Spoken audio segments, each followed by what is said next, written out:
Everything is okay. There's an echo here.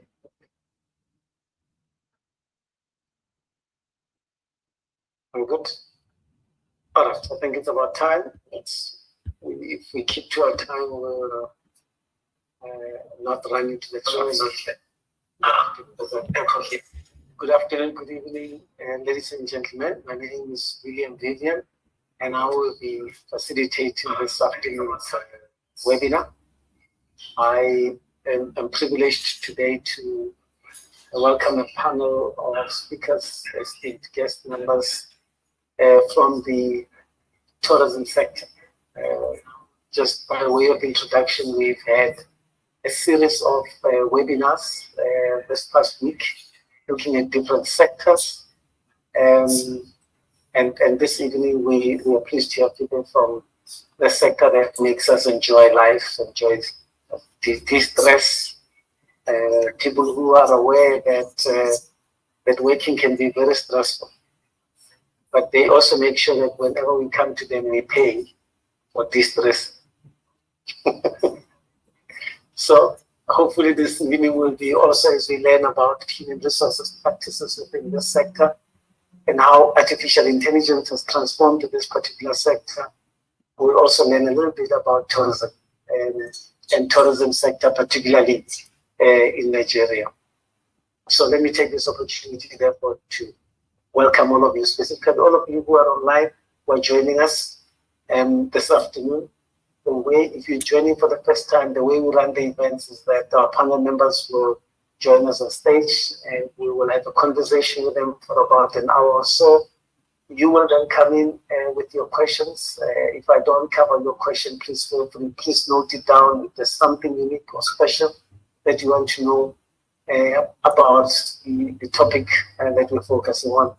If you're a young person, and of course, there's something that we think this HR story is about only people who are working and you wanted to know as a person who joins into the sector, what are the kind of things and interesting things you want to know about the sector, the jobs that are there and the skill sets that are required, and you feel that question is not being answered, please feel free to raise your questions. There are people behind the scenes who will take all your questions and make sure that we respond to them before the end of the session. For now, I'm going to dominate the session because I love doing so.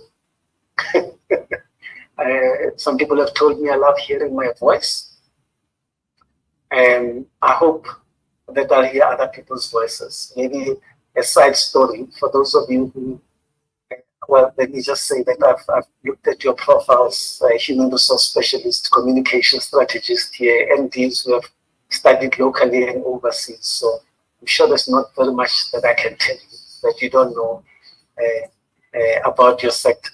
But there's something in psychology, in the field of psychology, they say that the first 5 years of life are extremely important for every child. First 5 years of life, extremely important because that's where personalities are formed.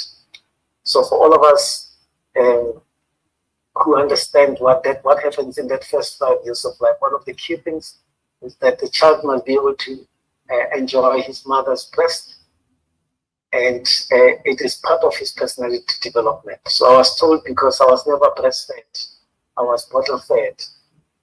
That is actually showing up in my older age because then I can't stop talking. So in the field of psychology, anyone who talks too much, you must know breastfeeding was not as effective as it was supposed to be. So the bottle can do the work, but it's not all, it doesn't do everything that needs to happen. Please help me therefore welcome this afternoon a panel of our guest speakers who are going to be joining us this evening, and so that we can get to the meat of this conversation. It's an interesting conversation, one that we like always engage in. I'm told all my speakers have arrived, they're here, so I hope I won't call anyone as his name and is not here. Please help me welcome first to join you on the platform here. Please choose any chair as you come through. Oluwatoyin Adekunte Akapo. Please start me, just come through. I'm getting feedback. But immediately when I read, let's first say name and name, anyone would realize this guy is clearly not Nigerian, can't pronounce the simple names, right? So apologies if I butchered your name and your surname. For today only, I'm sure I'm forgiven. Okay. Benga Onitilo, join us. Mr. Benga, welcome. Thank you so much for honoring our invitation, sir. Emmanuel Ele, please join us. Thank you, welcome, sir.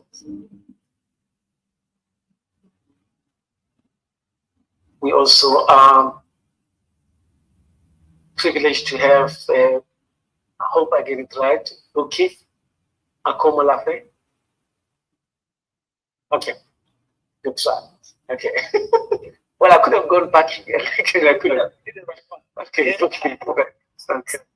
And then last but not least, Dr. Adibisi Adedayo. Welcome, sir. I don't mind, if you don't mind joining here on that chair. Okay, thank you very much. Welcome to all of you. I chose not to, when I called you up, not to give people your credentials deliberately, because I'm going to give you an opportunity to do so, to tell us who you are, what company you work for, and what do you do there. I believe that this platform should not just be dominated by Regenesys. Some of you are marketers, and therefore, if I sit here and claim that this is a Regenesys platform because there's a bad banner there, then I'm ignoring all the wealth of knowledge and information that I'm showing here that you kindly were willing to do so with us. So there's a mic over there. We'll be on this two at least today. Thank you very much. So we can start here and then we can go that way. Let's do the introductions and then we can get to the meat of the discussions. Welcome. Thank you. Over to you. Good afternoon, everybody. My name is Buki Akomolafe. I am the country manager of Travel Start. Travel Start is Africa's leading online travel agency. And we specialize in helping customers book their flights, connecting them from point A to point B. And we recently just launched buses, which customers can now book online as well. So interested to within Nigeria as well as to Ghana, they can also book online. No, happy. Well, in that case, I'll hand it over. You've already sold yourself. You said yours is the number one. Yes, Africa's leading online travel. Africa's leading Online. Yes. I hope nobody else thinks they are leading. And Africa's leading. Not online. Now that you've said so already, right? Exactly. I think all three buzzwords. Okay, but thank you so much. I want to say thank you to all of you. My name is Emmanuel Ele. I am the Managing Director and the Chief Knowledge Officer for the 6 Region Hotels Consulting. I'm coming after 36 years experience in the industry, hospitality and tourism industry. I literally have worked with most of the multinational hotels, the area multinational hotels in Nigeria.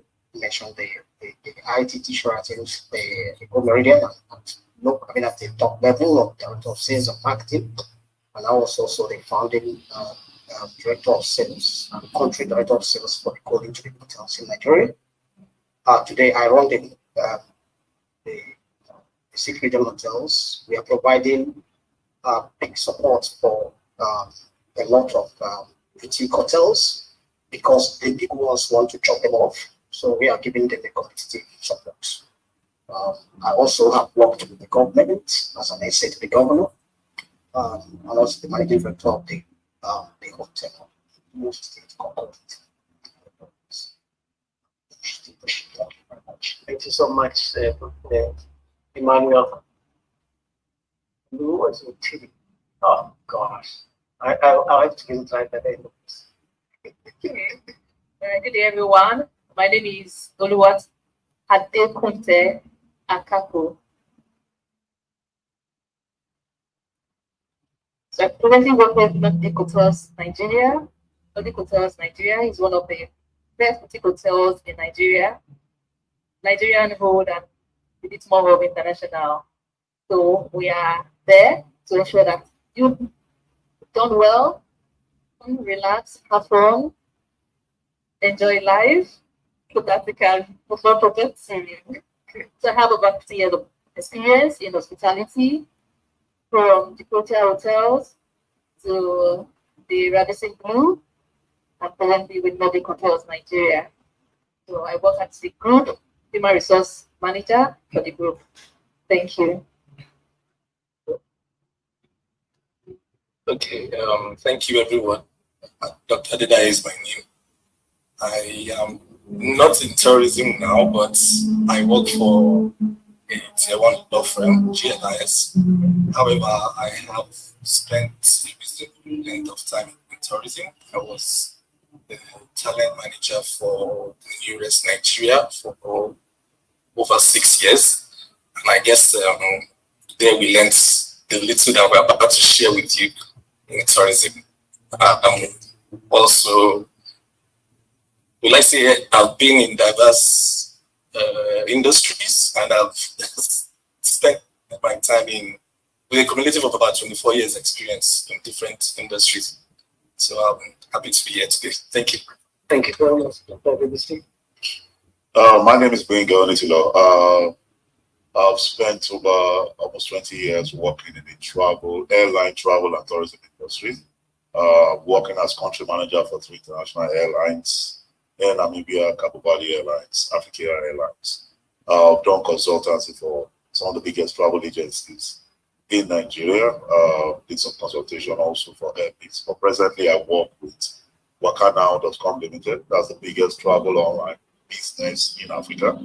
We have offices spread across over 36 cities in Nigeria. Across Africa, we are almost around Francophone countries, Ghana, Liberia, Gambia, all the way to Cameroon, Benin, Togo. Also, we have presence in Dubai, office in Dubai, in the UK, planning several expansions for last quarter of the year, going as far as the US and French market. So presently, I reside over the B2B business at Wakanow, which is about 30% of what we generate annually. The business is the consolidator business, the affiliate business, sub-agency, corporate business, and all against business. Thank you. Thank you very much. Appreciate all the instructions.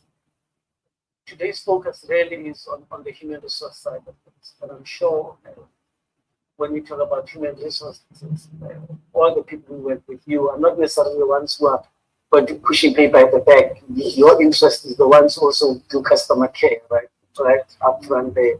So feel free to, as we talk about this, to really give us examples about both the front and the back ends of your work. I'd like to start maybe by giving people a sense of the state of tourism, let's call it that, in Nigeria. And now that some of you have already extended yourself outside Nigeria and elsewhere. But if you had to say what is the state of tourism here, give us a sort of clear context. We're going to talk human resource issues much more in detail, but let's get context. What is the context right now? How is the industry doing? What are the main challenges that you face? And maybe yesterday I had capital investment guys who said they make money, whether things are bad, whether things are good, they always make money. So that was their context. So I understood the kind of people they're looking for, right? People who are happy to make money all the time. So what is the state of tourism generally in Nigeria right now? Anyone would like to start? Sure.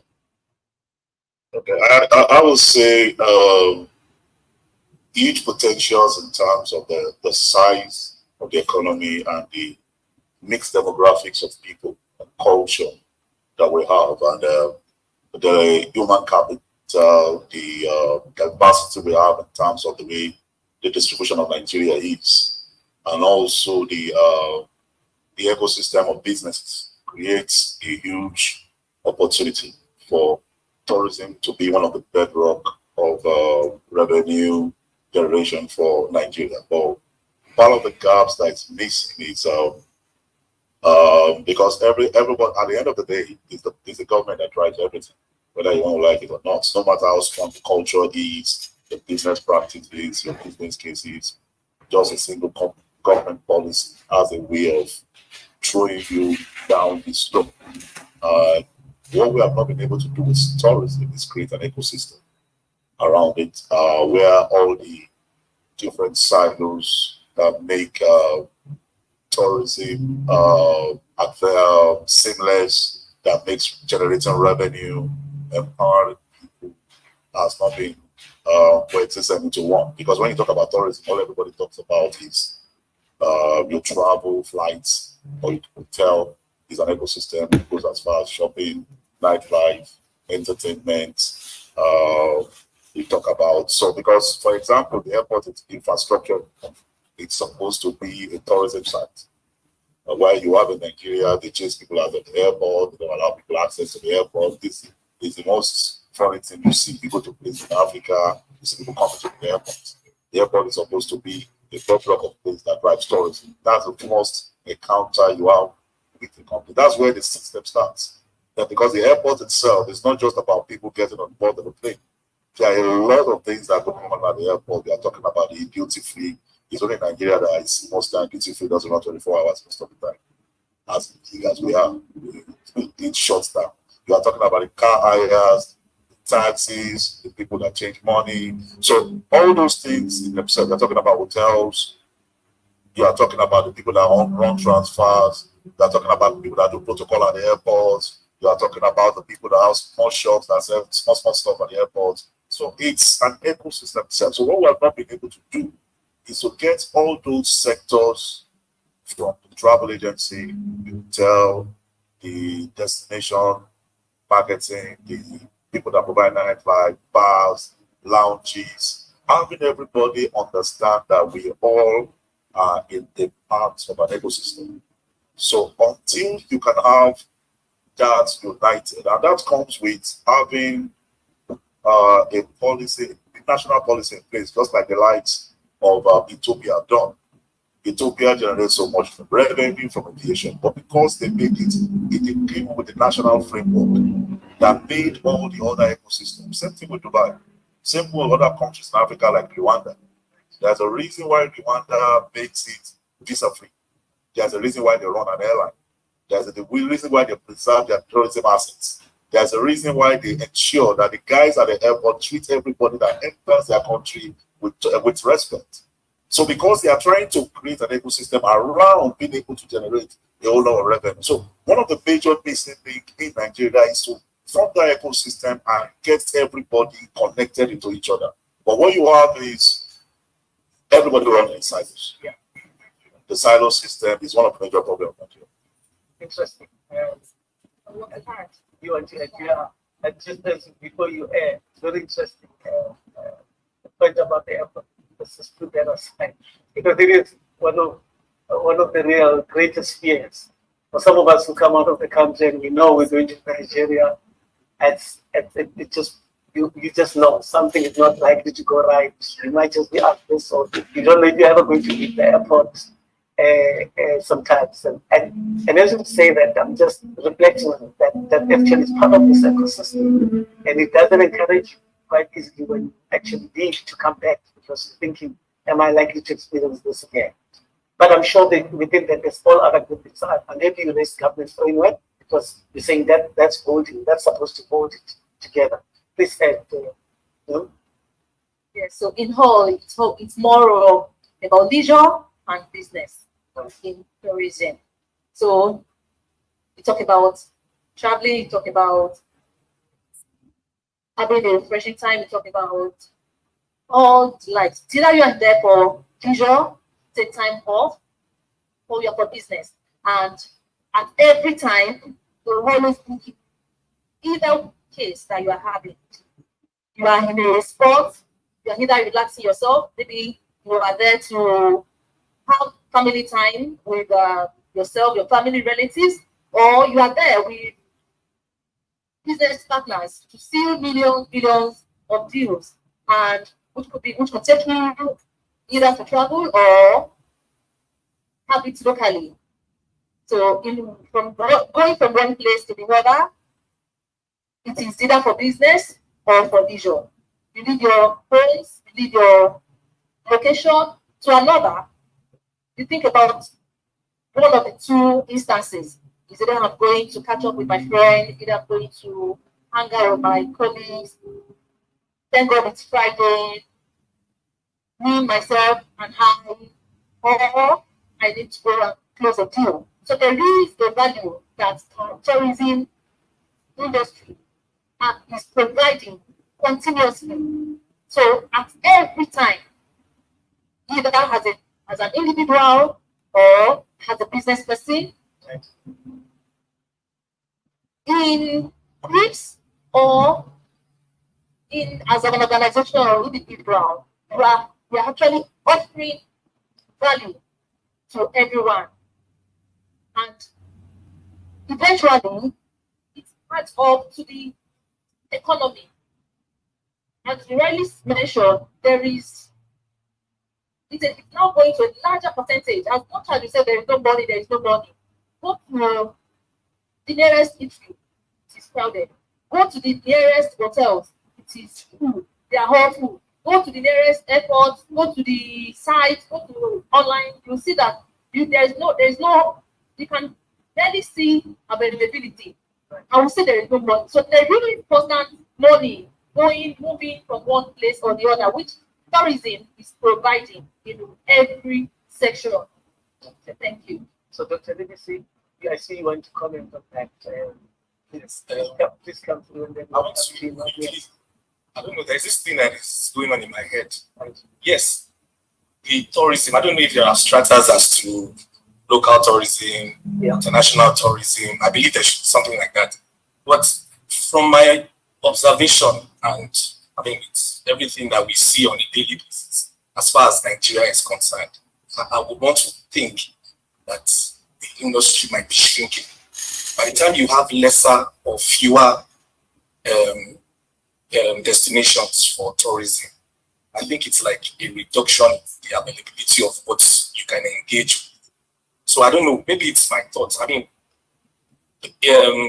some years back, maybe because I'm from Osun State, everybody looked forward to visiting Osun State at a certain time but you know, when you have challenges with road network, with insecurity and all of that, these are things that limit the industry and the capability to at least generate revenue for a country or the economy as a whole.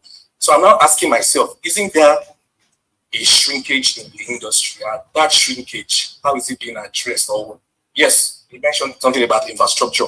Infrastructure is key because it is the infrastructure that will allow engagement with all the tourism facilities that are available. So I'm just wondering, I'm looking at it that there is a shrinkage in the industry based on the environment, because there's no strategy you implement as far as tourism is concerned that will not include an environmental scan, that will not tell you the likelihood of people to come from a particular area to a particular destination or from far and wide. So I just thought I should mention that. Thank you. All right, thank you. So Emmanuel, as you respond to this, maybe let's shift. I think we get a bit of the context. Things are not smooth. The infrastructure is critical. Government framework is important, right? Because we then know it. We can see examples in other countries how the ecosystem is very organized, right? But also people are spending money. People are going into those places, even under those circumstances, which means can be maximized. Things can be better, right? I know you want to add to that, but I want us to shift it a little bit if we can after that too. Then what are the HR challenges? Because the industry might be shrinking in other spaces, but the opportunities are there. But also we need to be able to be doing this, traveling to other parts of the world and extending ourselves. What are the HR challenges? Human resources. If you were to just cast your eye onto a sector and say, what kind of key HR challenges do we have as a sector? I'm coming from an angle that we'll appreciate now. There are three things: marketing, the product, the people, and the process. This industry is huge. The tourism industry, with 220 people million people in this country. It's a big market. Like the former speakers said, we have issues for the inbound tourism. I'm not talking about the outbound tourism. The physical challenges, the financing, and the overbearing attitude of the government, not allowing the critical private sectors to participate actively. And that has strengthened, like Dr. DBC said, has strengthened the industry in terms of its potential to harness the right human population. If certain critical infrastructures are not working at tourist destinations, which will have provided quite a lot of employment, there is no way you can have something possible. So I am particular about the reason why we can't get it right. We're talking about the HR challenges. We have the right people, but the products are not there for them to manage. And the process itself has been abridged by system destruction. So if we have to get it right and make things work, because if we have most of this tourism potential or infrastructures rectified and the destinations and the products are all working, it will provide employment. Taxes will be deducted from there, and it's going to be a revenue generation for the government. And as well, it's going to provide employment for teeming population. Every country that has a very high number of unemployment is not successful. So we have a problem with the HR issues here, because there is no way industry can perform when the human population is not critically harnessed. This is the angle I'm coming from. What does it mean? It's not critically harnessed. Yes. I don't want to be particular about a destination, but we have something like Ikogosi, one spring. We have the one in Cross River. We have it down in and all these places. If you go there, you find out that a few people are working that are productive. The government might have them there on payroll, but they are not productive. So the right people are not there. Even if they are not there, they are not given the right attention to perform critically well. So if you go to Ubuntu Cattle Ranch, you will see what I'm trying to say. So there's need for a lot to be done in order to make sure that the HR areas of this is critically taken care of. Because HR is all about human capital. And where is the human capital? It's on the three P's. The people, the process, and the product. The products are not there. So the people, what are they going to do? And the process is already abridged by the system destruction. So that is my problem. Thank you. I hear you. But let's hear your voice on this now. It doesn't sound too rosy, right? You decided we're doing this online, right?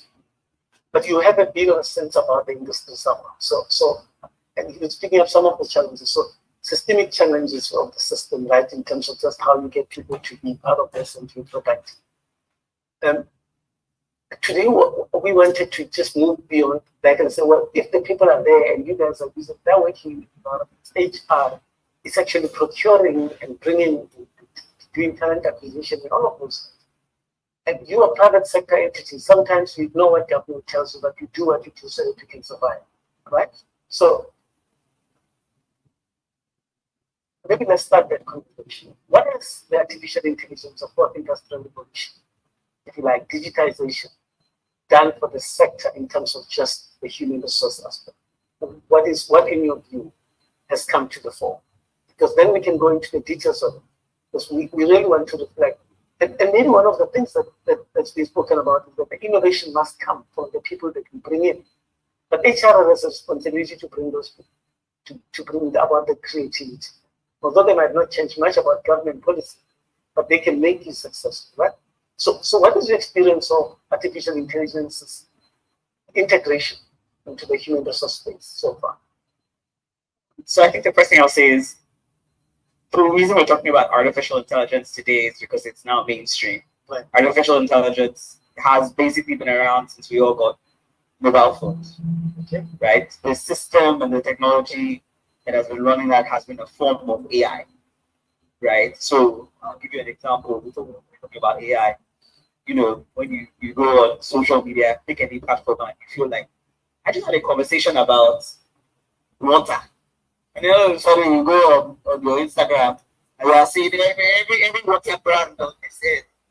That's a form of AI. You just didn't know. Right? It's AI. That's one.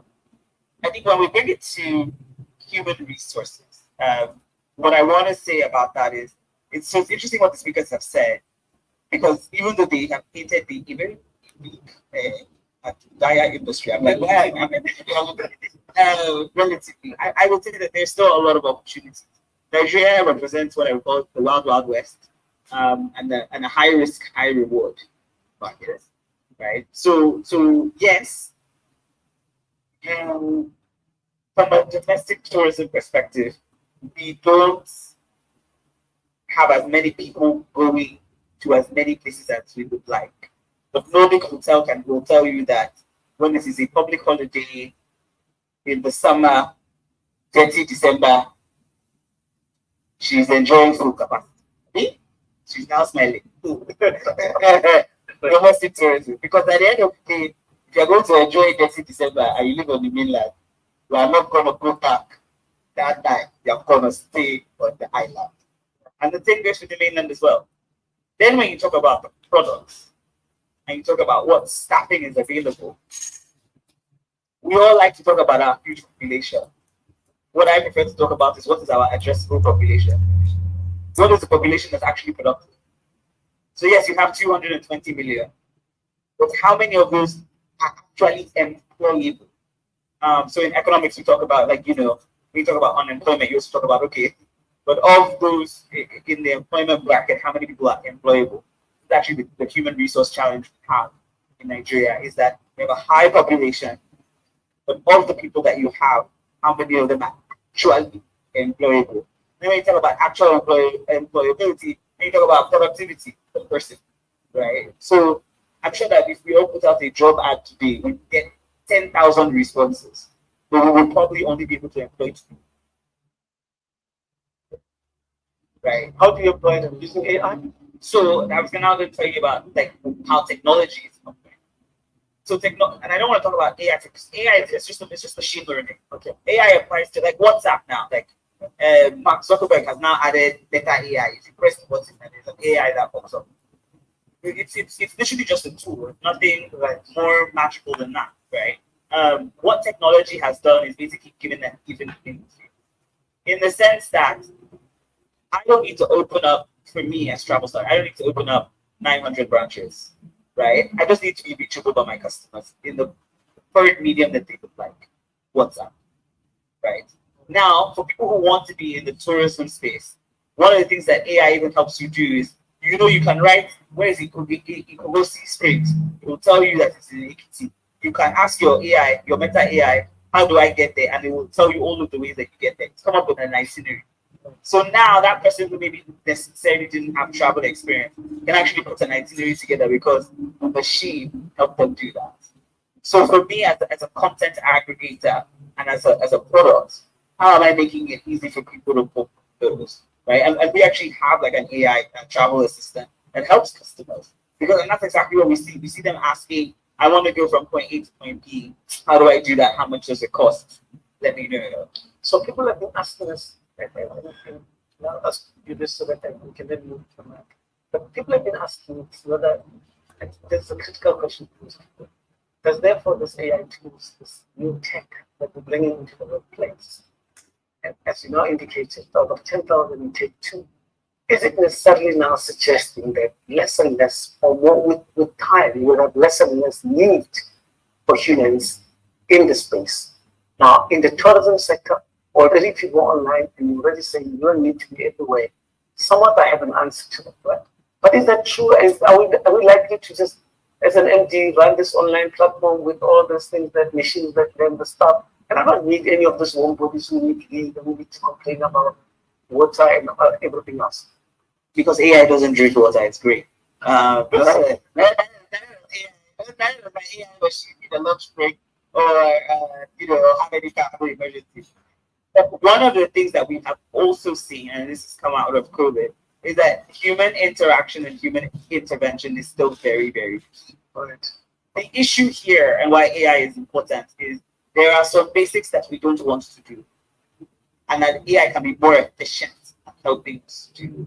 So if I have 100 customers and 80 of them are going to ask me the exact same question, let my AI travel assistant answer that question. This then allows me to deliver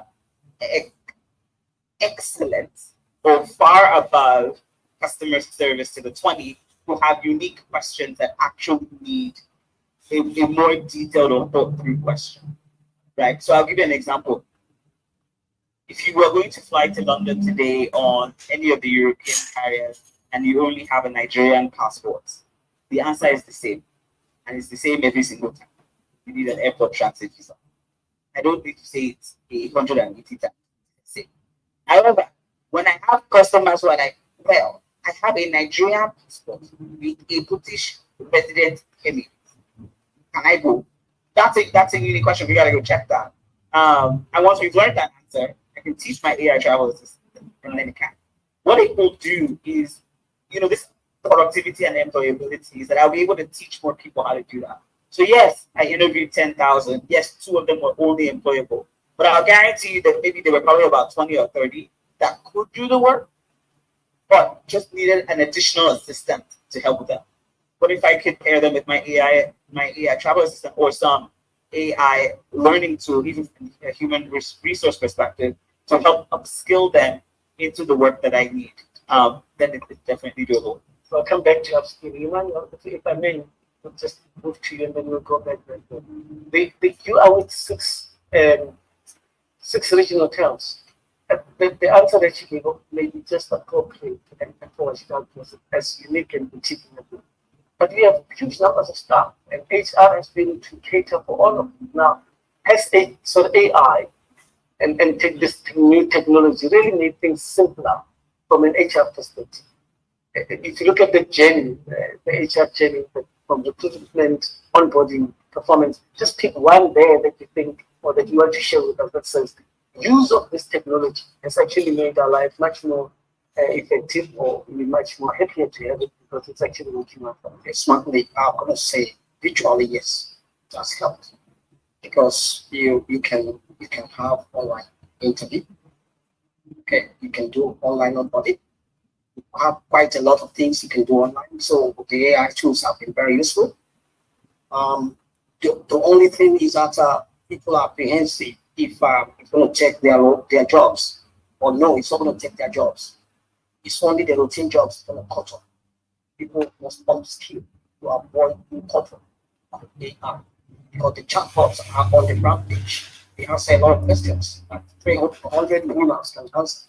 Like she said, I don't need 100 humans. One chatbot or virtual assistant can answer questions that are related to the business. So it's definitely not going to affect much of the workforce, but it's going to do quite a lot. The only thing is that very soon it will be doing routine tasks, including service. But in terms of strategy and marketing, humans will still have to interface and do the work. So it's very important. The technology is very useful in the industry. I have quite a lot of clients. I'm also still about 3 or 4 hotels now deployed, one in Atlanta, 2 in Lagos, and 1 in the East. And we already started a discussion on how to deploy some of these virtual assistants in terms of installations, in terms of feedbacks and some questions. And because we don't want to have too many people who are not going to be well measured. So for each boutique hotel, we're going to have a few people. I know I worked some time ago. I traveled to Victoria. I stayed at the Arcadia, called it Portia by Arcadia, and I didn't see any security. They opened the gate, we drove in, and I got there. Only 3 people are managing about 15-bedroom hotel. So, and that is the head count. So one introduces the cost. But at the end, it also produces very skilled people who can be molded.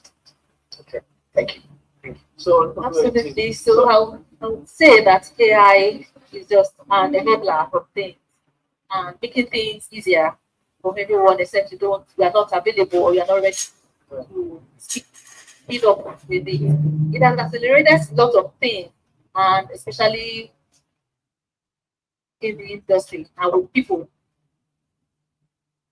How did we manage if we had been existing during the COVID period? That was a very, very fantastic period to select who you really need in your organization, who are the quality people you have on your payroll. And I would just have a flashback around there that, okay, then there was no need for security, meaning, oh, actually, you don't really need the doorman as well. You don't even need someone to check you in because there was no need. There were tools to check people in. You can have your online booking done, you check yourself in, make your payments approved, and then you go into the room. You also have virtual reality that can show you the exact room that you intend to book. And you can make your choices over there. You have all lined up. So in terms of recruitment, in terms of acquiring employees, it is a good deal to select to see, am I only acquiring people that I can use now or for the future? So the basic computer use, the basic Microsoft Office software, how can you use it? How can you use it? And it's not yet that I am good, I am proficient in, as we all say, I'm proficient in Microsoft use. Please display it. Show me. Can you please run me through? Can you please share with me how you intend to go about this? Because it's not just about now in terms of acquiring employees. How valuable, what's the quality of the people you have? Are they just for the moment or they can be improved upon? So you have them now, scaling them up. Even if they do not have that capacity in the nearest future, are they willing? Do they have that urge? Do they have that willingness to improve on themselves to fill in other roles? But what else can they do? What else can they do? So not just, oh, I'm a housekeeper and I need to just make up a room and that will be all for the day.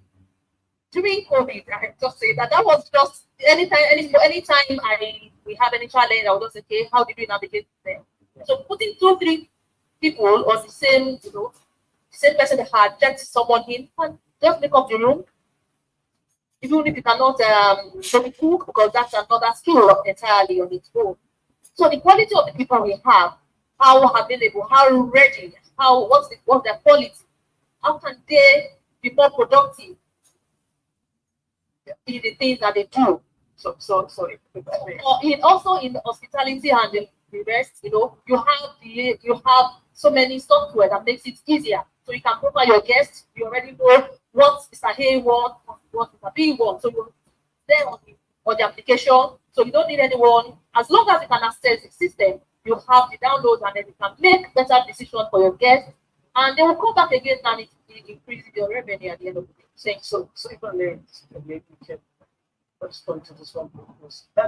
Did you take advantage of the COVID period? Because if I understand it right now, post-COVID, you probably reduce the staff cost, and your staff is multitask right now, and that means you're making the margins are much better as a result of AI.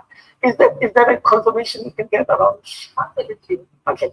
Absolutely. All right. So the jobs, therefore, you're not hiring as many because the margin is good, right? And you have a lot of this AI tools that have helped you to do it, and that's the reality of the industry to a great extent. All right. I'm eager to say something. Be a careful advocate away from everybody. I love doing that. So the reality is, I will talk about reference to something everybody said. During COVID, everybody scaled down by over 90%. Scaled down. By over 90% in terms of personnel. If you ask them now how much have they scaled up, a lot of people will not be sincere with those answers. Everybody scaled up significantly thereafter. Two, you will find out When you scale down and let people go, it became harder for you to find quality of that personnel again. Because some people also took those personnel that you let go. Why you couldn't pay full salaries, some people decided to pay maybe 30% to just keep them. And as a business, because I had to take a pay cut from what I used to get from as a country manager of an airline when I joined Wakana. The business was not where it's supposed to be. I took a massive pay cut. Even the company, everybody was a massive pay cut, up to the people that are leading the business. As the business started growing, we started scaling up gradually in terms of remuneration. Business was getting better.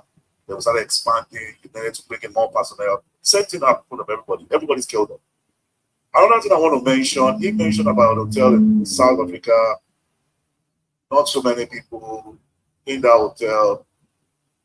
When the peculiarity of an environment determines how even the use of your AI. Your peculiarities, your realities are different.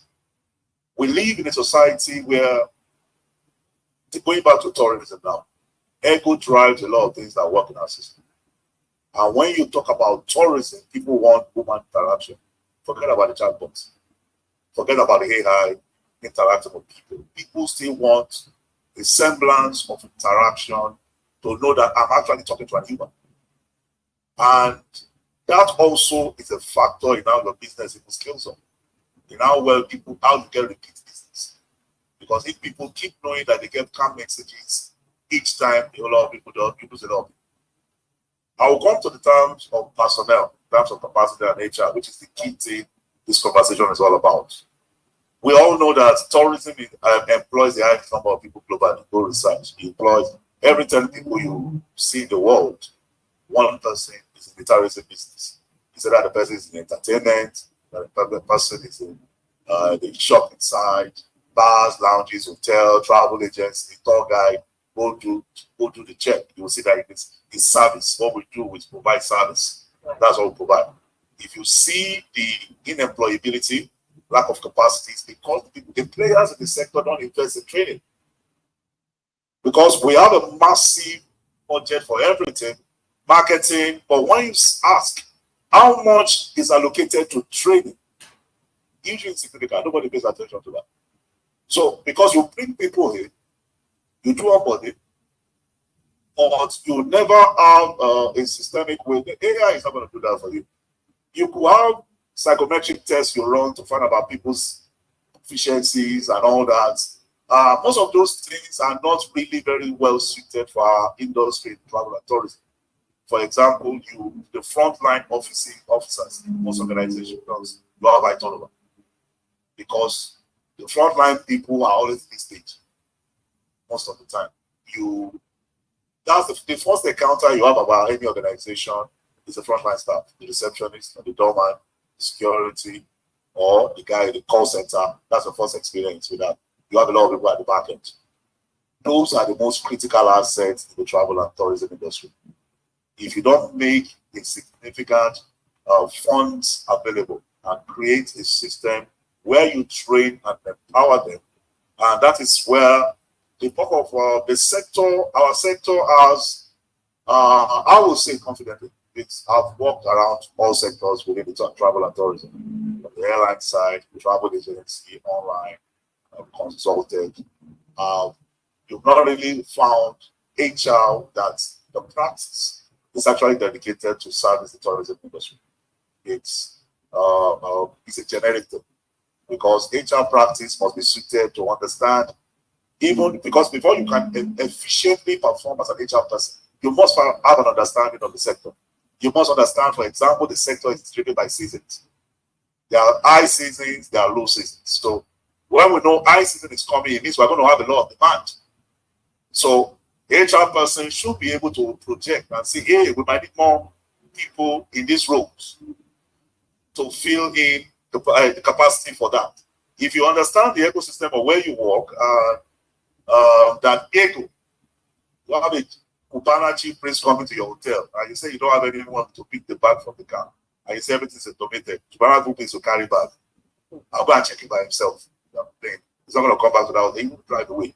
So that's part of the role HR plays in terms of using even some of those tools that we're talking about. Okay, so let because your office is in Dubai, also from the other side. Just in terms of the AI tools, if there any of these destinations that are giving you there will be something that's much better than what you say the tourism industry here uses. That's an AI or let's just say any new tech that giving advantage to those destinations within the sector. So yeah, that's the question. Really, okay, so for example, the online travel agency business, that's when you can make your bookings online, has been able to give a bit of advantage in some of the markets like the Francophone countries in East Africa. And because when you get into some African countries, Nigerians are always you know who we are, we're very passionate, aggressive, want to get things done fast. You find out when you get to some systems and environment, it's not the same way. The culture of work is different. The way businesses start and grow is different. So that's some of the intelligence HR can provide you, so that you know you are going to a market, and because history and historicals of what people have done, and particular domains with HR can actually, AI can actually plug in and provide you data and narrative. For example, in Liberia, most of the time people spend dollars, not even their currency, because if they bring their currency to your office, it's always massive. So most of the transactions, for example, in that environment is dollar-based. You find some countries like maybe Togo, people want to come to your office to do transactions. They are not so tuned to, use the online booking. They will make the online booking, but they still want to come to your office to interact, to make payments. So the nuances and the peculiarities are some of the things AI has been able to teach us how to do, so that to know that your access to those markets, how you operate into those markets. So it's key. It helps make things more efficient and seamless. Thank you so much, Dr. So there is a concept as you add to that comment. Spoke about the culture, but also when it comes into the part of the research. Now, AI during COVID has also brought in a new culture where we can work in a hybrid mode, right? What is being your experience in the sector in terms of that being exploited with hope that actually that's where increased productivity is? What is your view and what is your take on it? As you add your comment on what you wanted to say. Okay, let me quickly say this. Yeah, we can hear you. Okay, yeah. So let me quickly say this. Now, you cannot afford to be left behind. Let me start from that critical point side. Yes, AI is this, is that, but at the end of the day, the speed with which you get on a technology that is delivering what is required, the better for you. So, in a situation whereby AI has been introduced that can do A, B, C, D, E, and you're asking yourself when it now starts doing E, F, G, I will get on it. You're losing money. Now, you mentioned something. You mentioned something about during COVID, people had to downsize and all of that, and now everybody's back. But guess what? Everybody, or a lot of companies or organizations, took learning from that process. They realized that there were certain requirements for employees on the premise that were not essential, so to say. And so if you go across many companies now that are service-based, you find them having a minimum of 2, even 3 days remote working. That is a huge savings. And in future, if you are expanding your workforce, you don't need the workspace that will come with the additional expense for generator, fueling, diesel. I don't know if you provide much for your staff and all of those things. You're saving a huge or a whole lot. So when you delay in adopting technology that is readily available, you are losing money. Now, coming back to the aspect of how this technology supports or how it saves or enhances the productivity, you cannot overemphasize the way all of these AI tools that are available that people are currently using, gathers information, does analysis and assesses performance, and analyzes customer feedback, and is providing real-time performance feedback for both the company and the employee. Right. And this is something that enhances your performance management. The more feedback you can get from external sources that are not subjective, when your supervisor is giving you a one-on-one session to say, you should have done this, you should have done that. This feedback is coming from the live data that you are gathering on an ongoing basis. So what type of system do you want to rather put in place? Something that gives you something that is objective, right, that can give you information that is required on an ongoing basis for you to even act on to make corrections. Or you want to say, because it is AI, and then because you are not too familiar with it, you don't have any business not being familiar with it. Let's take it plain and simple. Because you are losing money when other people are getting the job done with the available technology, and you are not. You're still waiting for a nudge or a push, or by that time it might be too late. So I just said that. Yeah. Thank you. Let's ask Nordic and Six Regions. Let's together. Are they implementing? See what you and some people might say this is nice and theoretical, and probably that's how it's supposed to work. And you know, we've had even now. I think that some of the things that are not, we're not spending money on training on our people, although we know it's critical. AI tools are supposed to be helping us to even make it easier to train them, right? And maybe the big hotels and big ones, you know, I have a reason why they're not using it. So I'm just going to get a practical way. What hybrid model, you know, this practical tools of performance management that are there, that are supposed to. Are you guys using them? Are they working? And if you can give us examples, and I'm just choosing the two of them with the big numbers. All right, thank you. You know, AI and every technology, it's there to help everyone, to help every business. And there is analysis that says if you don't train them, don't blame them. Yes, you have resources, you have your people. The business is about the people. So how much do we improve them? How much do we get them better? Every employee is a talent. They have it inbuilt. If they cannot do A, or if they cannot be managed by A, can they also be managed by B or D?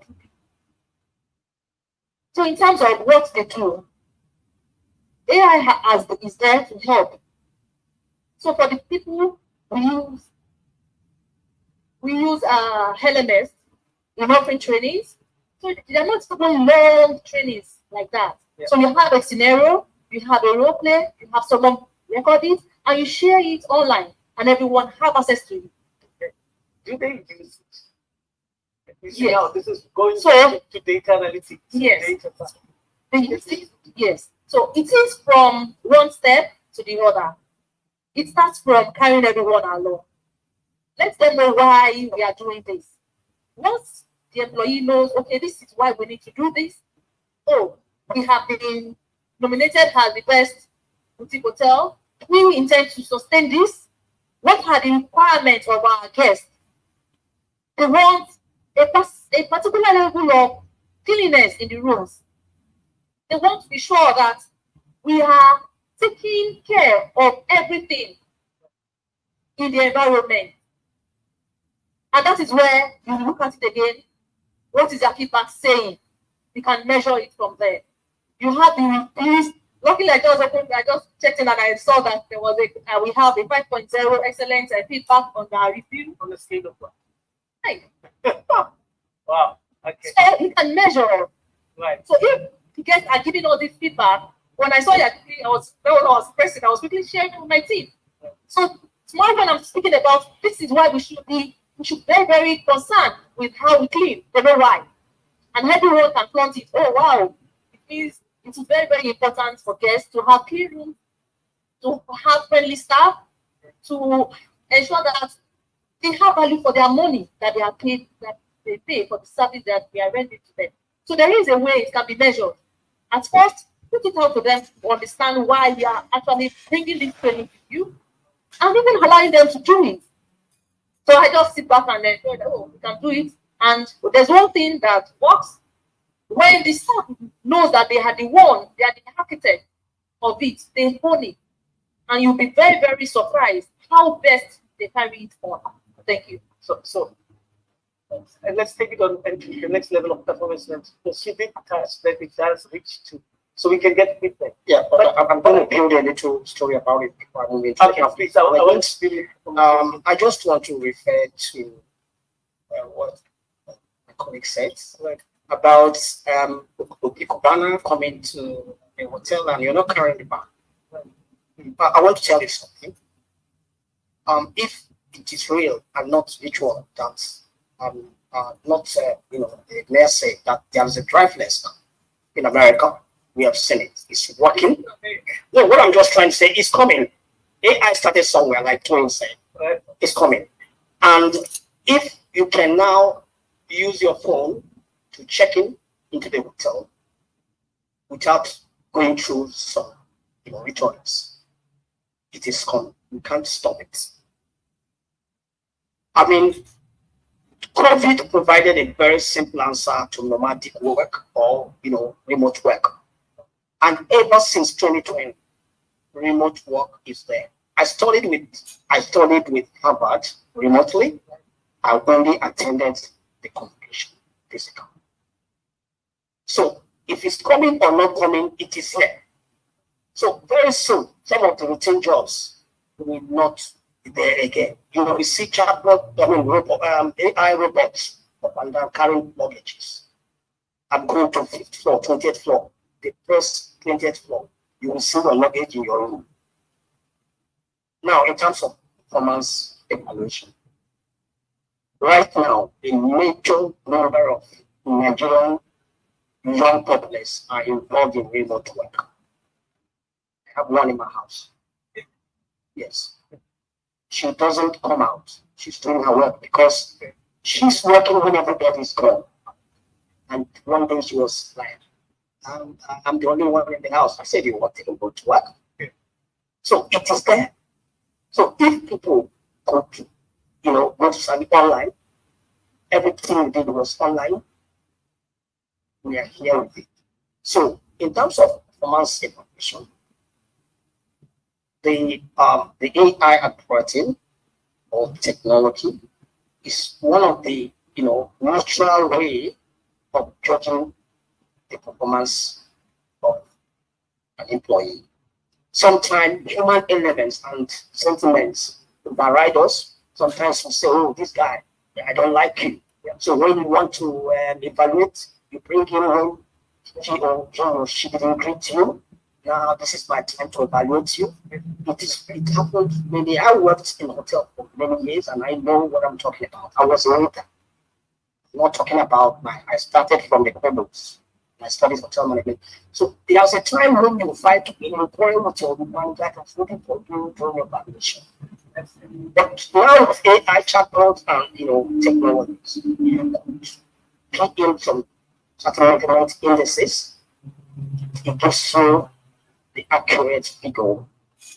Look at your analytics done for all of us here on LinkedIn. You know your analytics. How many times? What have you done? Which of your how do you call it, post?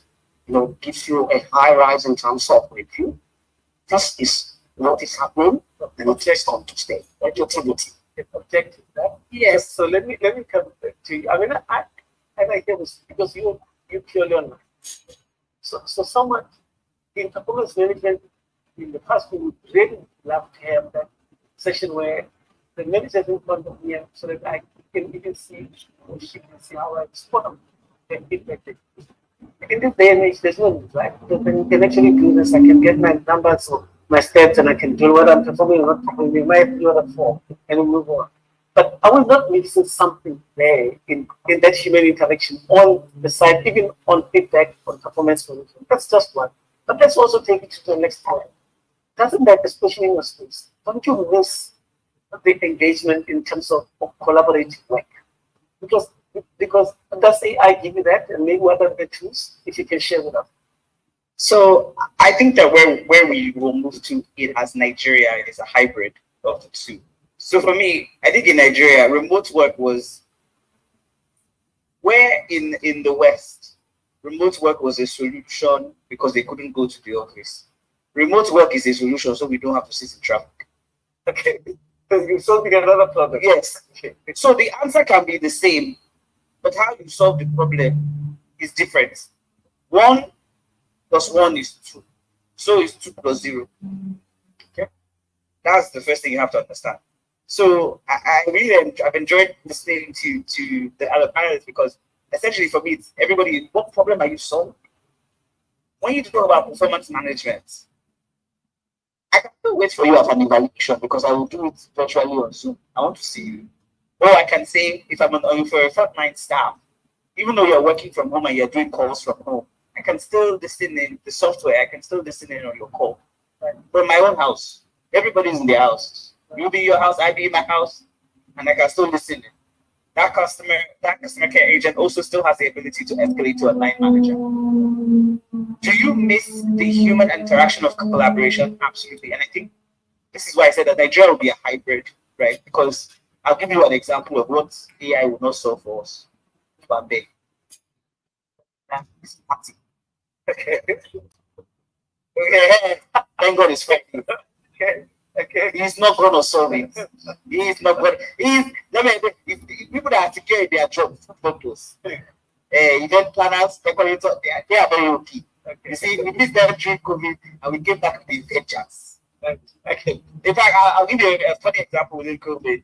You know, we couldn't congregate as a collective because we all had to be safe. But you know what food vendors started doing? Yes, dispatch your food to each of the. So instead of spending on 100, you not say people are the 30. Like, exactly, I'll get the 30. You now get a very, very nice box with rice, kiriko. You also venue, you have gotten it. Because we as Nigerians need that form of connection. We need that. When it comes to work, this is where, at least for me in a fully online space, we challenge ourselves, and I say challenge, to say what is the boundary of the maximum amount of technology that one customer will take, right? So that's why I said that if it's just a question about, do I need, from London, if I'm going to London, I have a Nigerian passport and I'm flying a European carrier, I don't need to talk to anybody, just tell me the answer, let me be going my way. Versus, I actually need you to troubleshoot. Like, you know, I want to carry a Ghana Post bag, etc., etc.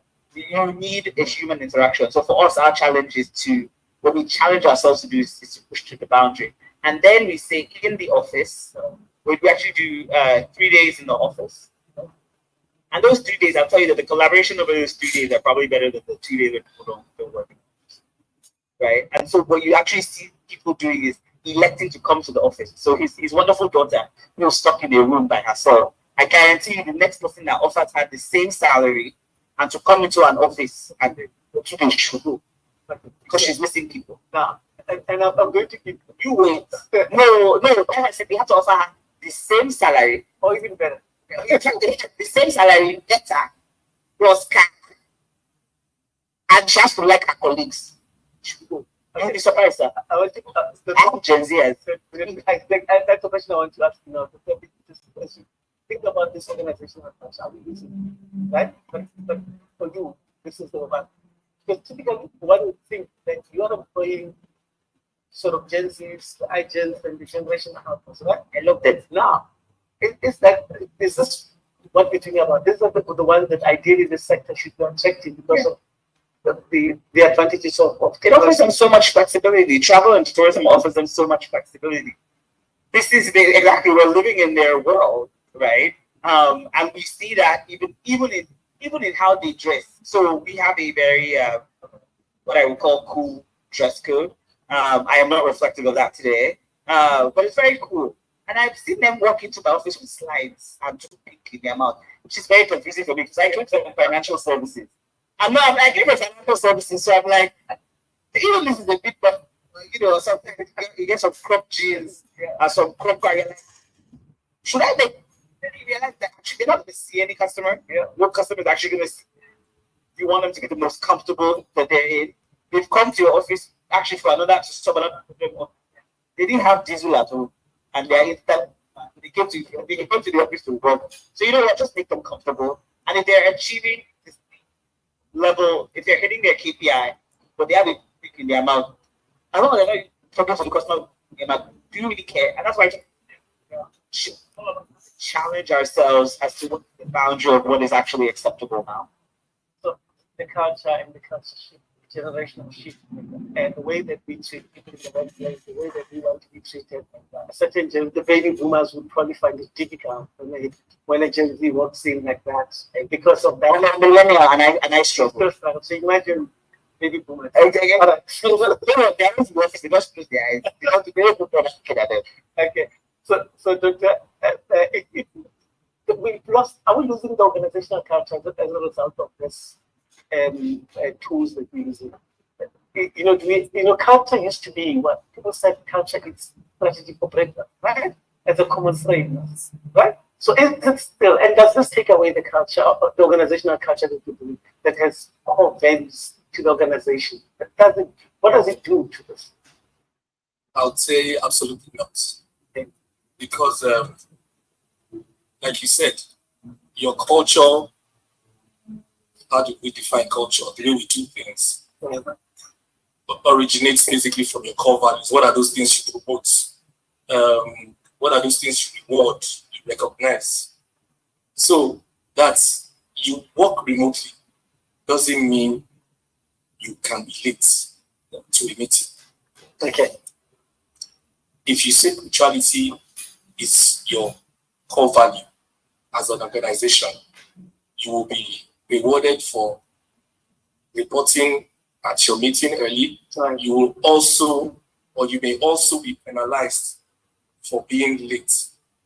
And I can assure you that for all of these things that you have identified as your core values, and you have found a means of inculcating into your performance management, it only reinforces it. Right. And this is why for every time you do your performance reviews and you get your feedback as HR, you have to evaluate every remark, every comment, every feedback that you get, because no system is perfect from day one. Okay. Even the one that the big consulting firms will come and dump on you are still the one that you will deploy, you will assess, you will review. It's a continuous process. And I can tell you that there is no performance management system that is fixed. It evolves. Right. Because your needs today might change tomorrow. Even a change in strategy might require you to change your performance measurement or your performance management in its entirety. So that culture thing that you have inculcated into your performance management is what entrenches it as the values that everybody looks out for. And you reward it. And it's what you demonstrate from leadership to the least person in the organization. So I think that just does it. Once you are able to do that, and then the objectivity with which you use to measure is also key. All right. So Brenda, so it's about what is really important to you, an organization, and it doesn't change. The AI technology is even to enhance and even make it easier because you can track, you can see specifically what are the things that are important to us as an organization. So if it is about, let's say, supporting our people or increasing our revenue at the time, increasing the customer service, right? Customer satisfaction, you can measure them. So you list them out and say, okay, at every time, for an example, we want to maintain 8, if it is over 8 or 10 over 10, we want to maintain 9 or 9.8 at every time. So every other thing will support wherever is important to you. And using who are your people? What is their demography? You will be able to infuse them to support them. Because if you expect them to work optimally, to be very, very efficient in what they do, do you make the environment easier for them to perform? Right. So for you to achieve what you intend to achieve, you make it easier for them. About your people. Let me push back a little bit. Because let's say, what about attitudes? Because now all of these other things you can put in the mix. And in setup like yours, where you have massive numbers of those people that are working with, and attitude is a big issue. How does that solve attitude issue? And how do you get that feedback about attitude? All right. So still, you have feedback about, I just read it out now, friendliness, right? Then the customers will give the feedback. And you trust it, right? Yes, if I can assist that, I would say one of the things that technology has helped us do, especially Twitter now called X, is that everybody is a keyboard warrior. In fact, your customer, before they have even left the vicinity of the person that was rude to them, they looked at you and said, eh. Yeah. And already, Exactly. maybe she put a QR code. Yes, they don't even need the QR code. Can you imagine? And then, I'm sure everybody here has listening tools where you are picking up on your brand world. So even if you don't pick it up that day, you pick it up the next day. And then even if you don't see it, I mean, Insta stories is always my favorite example. When people go up and say, does anybody know XYZ vendor? I'm looking for them. And then they use their social network to track and trace that person. And then if you're a kind person, you often have your friends say, yeah, somebody is talking about you in their Insta story. Oh, yeah, I'll find out where it's happening. So the barrier to giving you feedback, good and bad. So good has always been very difficult to get from customers. Even excellent has always been very difficult. But bad is now very, very, very low, right? Because everybody is a keyboard warrior and everybody's an influencer of their life and everybody is recording everything about their life. And so therefore, then it makes it super easy to get that feedback. So that agent that told you that they had a wonderful interaction with the customer, you'll say, oh, so why did they post this? Right? And now you can add that to your performance management. Right? And that's how you get the attitude, which is what you are saying. Leadership is critical. I mean, there's culture, business, values, and all of that. In forming that culture, creating and sustaining it, leadership becomes critical, right? So I suspect there's going to be a need for change management, or there is a need for change management because you may have a baby boomer managing Gen Zs, right? So tell us about how this sector is doing it, or even how you're doing it in your company, because I'm sure you have different generations of them. What do you do with leadership to actually fit in within this new AI culture? Good question. Okay, let me give an example of where I work. I would say we should be about 900 people working at our company now. When you count all the other offices, close to about 60 offices globally now. So, Gen Zs seem to be some of the frontliners you attract. You attract them in marketing. You attract them in products. You attract them in operations a lot, customer service, QAs. So yeah, most of all those places, that's where you attract them. So you have them always in your face. Anyway, then you have the baby boomers, you have the millennials. So the thing is this: what creates the balance comes from the leadership, like you said. The mindset of leadership at times. So because when people set performance management, whatever. That's why they say culture eats strategy for free. So if it's coming from your own perspective as a leader, the frameworks you said about interactions and all that, it's coming from your own perspective as a leader. If, for example, the mindset of the baby boomer is what the same mindset the HR person has, and it's the same mindset the people that do learning and development has. You can now imagine the framework of what they are going to have in that organization, which you have the Gen Zs that you don't give it that. They will ask you anyway. They can resign and walk out on you immediately. Right. And the next thing they know, they're on Twitter calling out the whole management. Yes.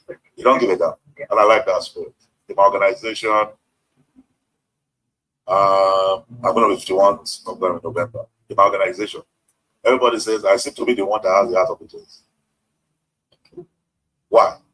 You must, as a leader, be how would I put it? Be able to, not flexible, that's not the word, to be able to compartmentalize how you work and create it in such a way. That's what organizations should do, to be able to accommodate everybody. But if leadership creates a culture from their own perspective, their own experiences, their emotion, and they create that. So that's what brings about the law of kickback in the system. And if you create a system, for example, performance management or whatever, it's a 360 degrees thing. It's not just you just evaluating everybody. People must be able to evaluate you as a leader as well. Yeah. So if you don't have that kind of, the culture must come, the culture of organization must come from the top leadership. And if you create that kind of system that gives them that, like she said, they come to the way they dress in the office. We do that as well. We do like 2 days of dress down. And because we must look at the system, people like me, we always, because most of the things I do is more corporate business, meetings, engagement. So I've always had a culture of wearing suits, blazers, but Wednesday, Thursday, Fridays, I dress down a bit. So because I was reading something about the UN was, somebody in the UN was talking about something that, look, in those days in America, employees don't come and challenge the system that create a sleep day for us, create a place where we can rest after work, take a nap. That these days, the Genesis are coming and asking. They're asking for a lot of things, a whole lot of you are need to ask about. Yeah. So if you're not an HR or a system that creates a safe place of that, you're going to have a problem. If you can't create hybrid work, like for example, in my office, we have no choice. We have to create transportation for everybody to and from morning and evening. You have to create a system where, okay, because you are sensing the culture, you are just gathering feedback on how people are thinking. Because also you can't dissociate yourself from the realities of the economy. Right. For example, if you are saying people should do hybrid work, everybody knows you don't have the internet usage bandwidth is not the same, depending on where you stay in Otta, around here. It's not the same. If you say if we're celebrating hybrid work, it now depends on where the person, and some people have not had light for like forever. Are you going to fund the generator or give that person money for an inverter? So leadership must be able to pick all these things. When you are setting the tone for the culture, but it must not come from your mindset of how I grew up, how you perceive things. It must be understanding all the people, the generation that you have in that system, for you to have something that's holistic. So that when you are running these things, you're pacified and addressing the things of everything. Thank you so much. Let me just also acknowledge that we do have people online, so there might be 1 or 2 questions or 3 questions that are there. Okay. Is there a question from online? Please, you want to borrow a mic, and then let's see if we can address that. I have a few more minutes to go, so we can still take those questions. This is from YouTube. How important is culture in the tourism industry? Culture. How important is culture in the tourism industry? Okay. All right. The second one. You want to ask one? Yeah. Let's take the 2 of them, and then we'll. How has the Gen Z generation affected the HR sector in the tourism industry? How has the Gen Z generation affected the HR sector in the tourism I industry? think we're giving Gen Z too much time. Well, I think you're giving them too much time. because This is from Instagram. How effective has AI helped the tourism industry in moving people across border? How effective has AI helped the tourism industry in moving people across border? Cross border. Okay. I think somebody must have answered that. Yeah. So the first one, culture, like simply put, is how you do things, your value system, basically how things are done. Yeah.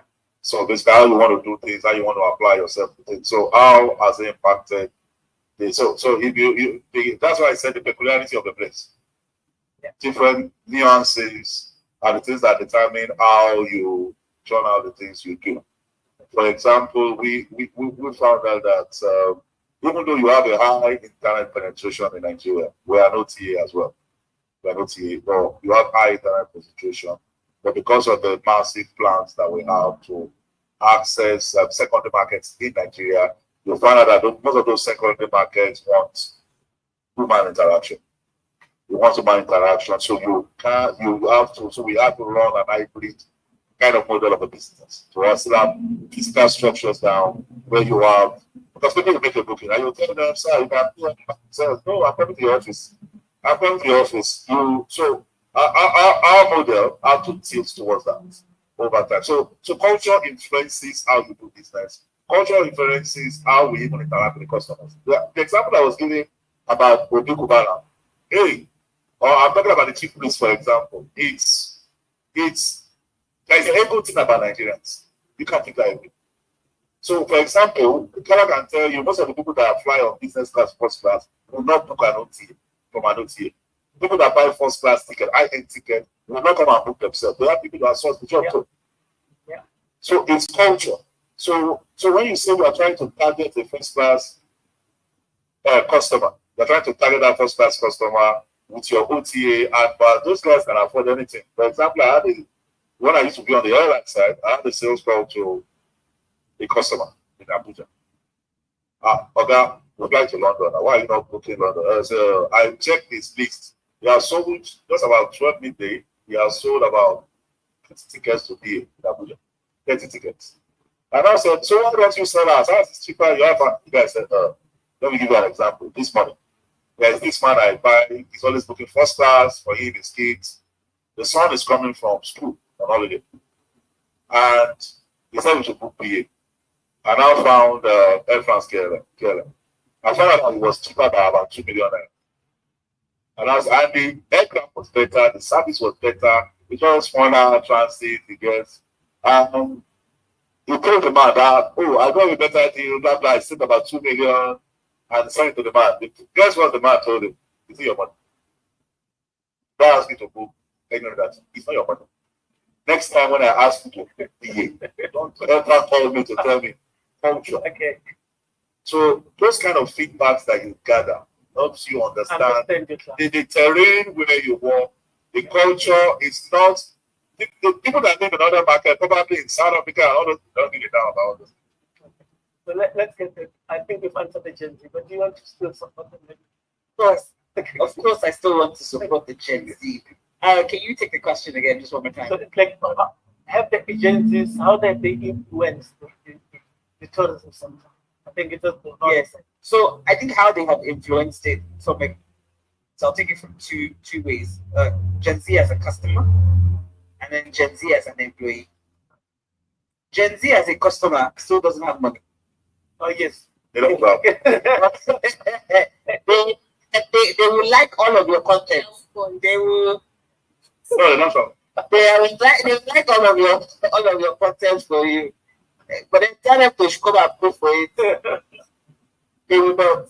But it's okay because before I became who I was, I too was a Gen Z. I had probably I couldn't afford. Yeah, I can afford. I couldn't afford before. So I used to like everything that I used to see. And then you walk past. Window shopping is very nice. It's free. Yeah. Free. And then you take it in your mind for okay, when I have and you check it. Okay. Gen Z as an employee has influenced, corporate culture in the sense that because they are more. I mean, when we look at our population, they are more than us, right? They are more nimble. They are more willing to use and play with new technology. The ones that are disciplined, that you can find that are disciplined, and that went to a very good Nigerian school, you find that you have to learn. They just want to learn it in a different way. I don't want to be told. I want you to explain to me why it is we're doing what we're doing. And then I want to give you my opinion about what it is. That's very different than when I grew up in financial services, where you are like, they just tell you and you do. And then as you are doing, if you have people, maybe you ask one colleague that you like, that maybe she will explain to you why you're doing what you're doing. But they want to have a conversation with you. Secondly, their dress code. They want to have influence over their dress code. Now, I think one of the interesting things about peculiarities is that even though we say Gen Z, we paint Gen Z with this brush, is that a Gen Zer that knows that they're going to go and work for a bank, that wants to work for a bank or an investment service, is not the same type of Gen Z that's going to go work for a tech company. Okay. It's a peculiarity. You must put them in the same. You don't must put them in the same box. Right? It's the same thing we're talking about with first class passport. Right? You're gonna have. It's very interesting to me. I love Nigerian customers. It's my favorite thing to work. A Nigerian customer in Nigeria has the biggest ego. But you move them from Nigeria and put them in London, put them in the US. People are looking themselves. Like, oh, exactly, the hot, interesting. So you have to use your brain. You know how to enter your card details online. The minute they not enter, read Nigeria airspace. Yeah. They forget everything. And they forget. And then you carry my bag. In fact, if only father was the person to buy and there was nobody carrying back. Like, go on Instagram and I say, wow, you guys, look at this, check this out. The minute the character as such enters Nigeria airspace. So no people carry my bag. Papa, that's all. I have no savings. So me nobody, you know who I am. You know who I am.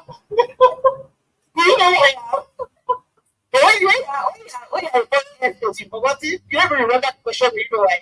So in fact, it's very, you have to be very cognizant about the impact that you're working in and the service that you provide. Let me add to what's the contribution of the Maybe make your closing comment. Your closing around make your contribution and make your closing comment. Thank you for that. Yeah. So, but they had to the industry in another way, even has customers or intending customers, all right? Because even that window shopping, just coming into the lobby area, taking pictures, tagging you online, right. They're actually referring you to several intending customers who can pay. They cannot pay. They have come to show up. You can have them in set of 2, 3, and they'll be there for 3-4 hours with a cup of water or Chapman, right? And then they put up a post and tag, you would have seen it, at Nordic Hotels, Abuja. At, in a way, they actually had it to your service. So it is an AI technology, and it is Gen Z driving that. Thank you. Okay. Just maybe make the closing remarks on the future of HR. I'll come to you. Just make the closing remarks on the future of AI in human resources. Is there somebody with a question?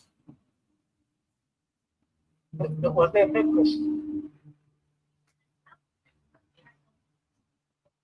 Or not? Or moving people across, maybe. Okay. Okay. I just want, before I go there, I just want to point one or two things. We have overemphasized them saying it is their right. The constitute is 65 more than in every organization. You hardly can see baby boomers. You only have millennials. I mean, you have genetics as their managers or whatever. What I want to say is that the hotel where I belong is facing the chance of creating a hybrid workplace. Most times our fights during the time I was a general manager, during the time I was, at those times before I started running my business, we tell them, remove your beards, they will look at you. What for? Well, I'm a generation X, but the lower generation X. I mean, the lowest part of generation X. So my own culture is different, and we know from the hotel culture of Israel, but in those days that you have to remain decent and wear your stockings, dress very well. The Gen X will wear shoes, trouser without stockings, and if they put on your stockings, you do like this. So that's us. So now we are now doing a lot of collaboration to find the best way to work, because that's a hybrid and it has come to stay, because this is their world, like Kevin said. There's nothing you can do about it. If you must keep your desk and do lower it very well, then we begin to negotiate. We cannot tell them totally again, like I used to be very strict now. We can't tell them again to remove it. I have asked a guy, do you choose to work here or with your brains? I want to grow. I like my desk and fight. And it takes it back and it can't continue that way, because they are driven by players and things. And that is how it's going to be. So we have to find the best way, the middle point to work in the workplace. And then another point I want to make here is on the culture. Mr. Bunga has completely done a great job with all the people. What I want to let you say here is that culture is one of the most domineering factors in human existence. Even from the 1985, when Sheraton came to Lagos, I joined them in 1990, and the first thing they told us is that you must respect the culture of the land. And that is the reason why when we went to Addis Ababa to start the 6-point collection, they told us that we must go and kneel down to greet their chief or we enter the, So we respected the culture. All of us that came from Lagos or Kenya to Addis Ababa, we have to go and kneel down and greet the Paladin chief before we go to the hotel. So culture will continue to have a dominant place in the light of the whole thing. And that last question, which was actually my own right? So how has AI helped move people across the Sabinga, do you have something to say? So, what I can say about that, how was the AI help? So what I was done is to help you to understand things like what AI can say visa barriers, tell you what the visa requirements are. You don't know visa on arrival. There are things you can check through AI. So do you have how many hours kind of flight? Do you have a direct flight? How many hours connection, transit? So there's a lot of information you can gather online for transport. What kind of currency do they use in that country, for example? These are all the things you can plug in. So that kind of people that work, for example, in the holidays division, in the travel agency, for example, those are some of the tools you can use to gather source information. So that when you are providing advisory to your customers, they already know you have advised them ahead. You are buying a ticket, you know there's no direct flight between Lagos and Namibia. It's either you go with Tag Angola or you go with Ethiopia Airlines where you have to spend the next day about 12 hours after. So those are some of the intelligence and like you said, they've been there. When you type information on any of the OTAs that you are going to Namibia, it's going to show you that. It's going to show you all those information. I think, thanks for that. I think hopefully the person online will not feel that we did not get to that person. I think we did a good job. But I would imagine that individual also is keen on saying, well, you've improved the quality of travel through that, right? Now, our role today was also to talk about the future of HR, human resources, in line with AI, the integration thereof that we can use. And today, I think you've given us a lot of food for thought in terms of this. I think the consideration for generations is very important. The tools that are in place right now are important. The context, I like the first point where we started. Legislation, critical framework, right? The institutional framework, country framework, critical in terms of what you do. But also infrastructure. Some of the things that you've raised are about infrastructure. My hope and trust is, of course, that all of these things, when somebody used the word, I think, aligned earlier on, we can get seamless processes. And when AI tools give us that seamless process, what happens is that we improve the quality of life of the worker. Because if we say that organizations, central to organizations, is human beings, then all we need to do is to always consider the quality of that person who's in the workplace and how best any of these tools should help us to actually get them to be better human beings. By the way, even this young ones have a challenge with mental health.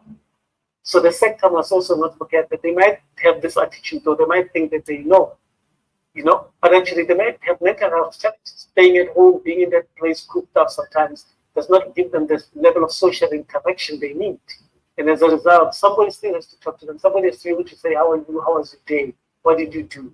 Because that in itself brings up that social interaction, the courtesy element. They get to develop those. But stress and depression can actually keep you if you're alone and you're not necessarily engaging with the rest of the world. So employee engagement aspect, if we take that into the workplace, will become critical. And the tools that you have shared with us are critical for people to realize that the tools are not going to keep us away from each other. We can actually engage meaningfully. I hope you guys, we haven't been able to talk about gamification, hoping that I trust that you all use gamification game in engaging with the people and the staff. And no more do we have a situation where we cannot, there's certain people in the organization we have to get rid of, because now we have tools that can upskill, right? And I'm hoping that with time, these tools can be individualized. Imagine how wonderful it would be that I come and work at Nordic or 6 region and I have this thing that's going to assess me. And every 3 months it tells me this is your next level of development, right? And I don't have to go back as you do my performance. but I already know what is my next level of development, right? And last on this, and before I give over to my country manager to do the pleasantries, I just wish, of course, that when I get to a hotel and because now there's no phone in the room anymore, most of them, right? When you really want to say that this TV remote is not working, right? When you want to say the shower, the water is not hot, right? You can just do voice activation somewhere, and somebody comes and fixes this thing. Well, it's forever. But sometimes you wait for the whole night because there's no one. And sometimes they say they are boutique, but because they have two people there, and none of these people are actually responding to you.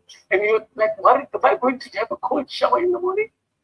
So let the tools help us as we book us, please, ma'am, into those places. Can the tools help us with the basics, the fundamentals, right? Have barcodes. Actually have the without zero, have someone right there to also have projects of Right. any of the reports. I'd love to have that. Wait till the next day. It is instant. We run 24-hour service. You have any issue with I'm what coming to the audit. it is instant. And give them a round of applause.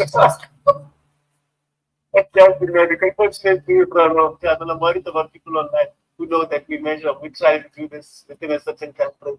But this has been very wonderful. I've been very lively engagement.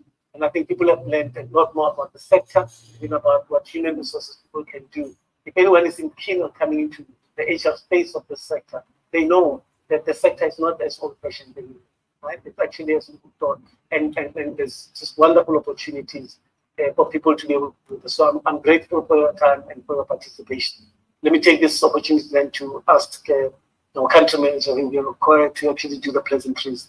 But let's give them a round of applause again. Thank you so much.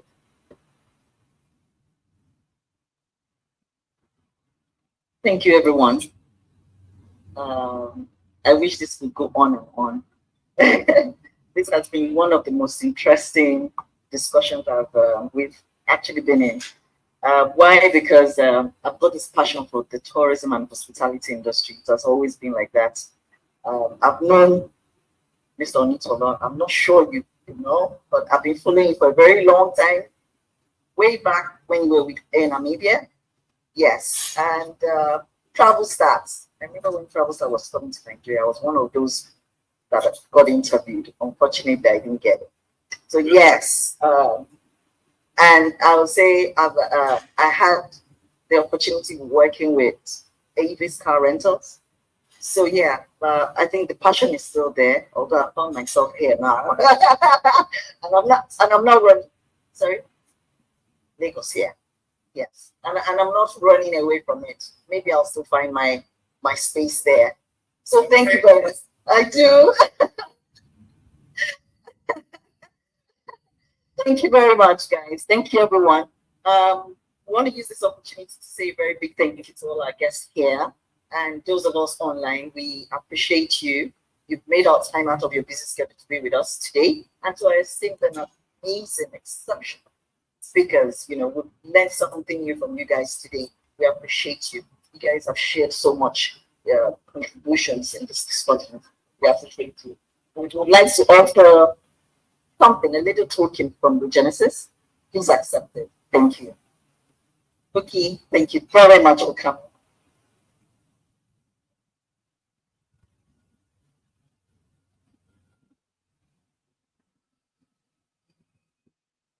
To Mr. Ellie, thank you for coming.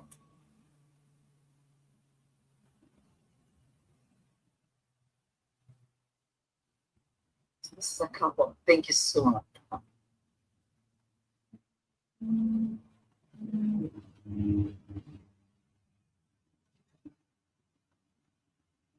Dr. BC, thank you so much for coming.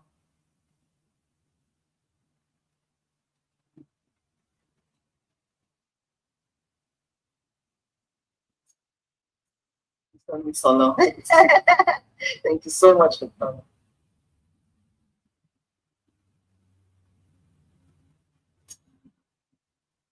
We'll have a good photo.